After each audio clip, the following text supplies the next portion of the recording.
Kerr9000's game room.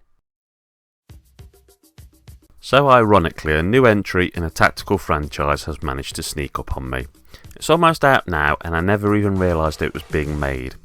As you've seen the title of this video, you will of course know that I'm talking about XCOM Chimera Squad. And it's coming very soon. The standalone game is due out for Windows on April the 24th. I was a massive fan of the original old school XCOM games, XCOM Enemy Unknown and XCOM Terror from the Deep, and still occasionally will play these via either Steam or on my original PlayStation. But when it comes to the original XCOM series, it was after they had done these two games that I feel they really began to drop the ball. It looks to me though that the new XCOM is managing this much better. I was glad that after doing the first XCOM reboot that XCOM 2 wasn't a Terror from the Deep remake, as it was great to see this series spin off in a different direction. So let's look at where we have ended up now with Chimera Squad. Okay, so this game takes place 5 years after XCOM 2's War of the Chosen expansion, and the game focuses on a group of 11 named characters in a new location called City 31. This group has been brought together to form a special operations team called Chimera Squad. All of these characters are combat veterans pulled from the ranks of both human and alien forces. They include not only humans, but also sectoids capable of mind control and mutons with overwhelming strength and agility. Together this hybrid group is tasked with enforcing an uneasy peace after the fall of Advent.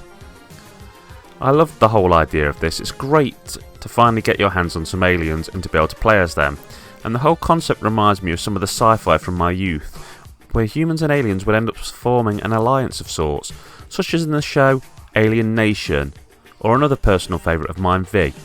It's an interesting plot and certainly makes a change from just having the aliens return after each beating. It explores what happens after mankind wins, how things change and move on. So this as a concept alone has me sold, as I just feel that they have both thought outside of the box while also giving us something that has a warm familiarity due to some of the previous shows I've mentioned. Video of XCOM Chimera Squad shows a dramatically different pace of gameplay to what XCOM fans will be used to. The turn order itself is changing, with XCOM and enemy forces using a Dungeons & Dragons style initiative order. Firaxis calls this new system interleaved turns. I'm sure it's going to make the game feel very different, but from observing it, well, it certainly looks like it works, and change is certainly preferable to stagnation. There are other interesting changes. One is called Breach Mode. Breach Mode makes me think of the early Rainbow Six games. Basically you're allowed to take individual agents or small groups and enter the battle space from different directions, hopefully taking the enemy by surprise and creating the optimum start to your battle. Outside of combat, you'll be managing the operations of a high-tech headquarters, where you must prioritise completing tasks, investigations and agent assignments in the face of a ticking clock, with apparently constantly rising unrest in the city's various districts, which is driving City 31 closer and closer to total anarchy and presumably a game over situation. The game is launching, and it's launching soon at a budget price point.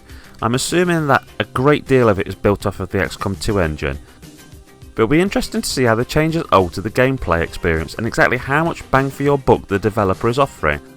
I for one am feeling very positive about this title based on what I've seen, and I'm looking forward to it. That's Kerr9000 signing off. Keep on gaming.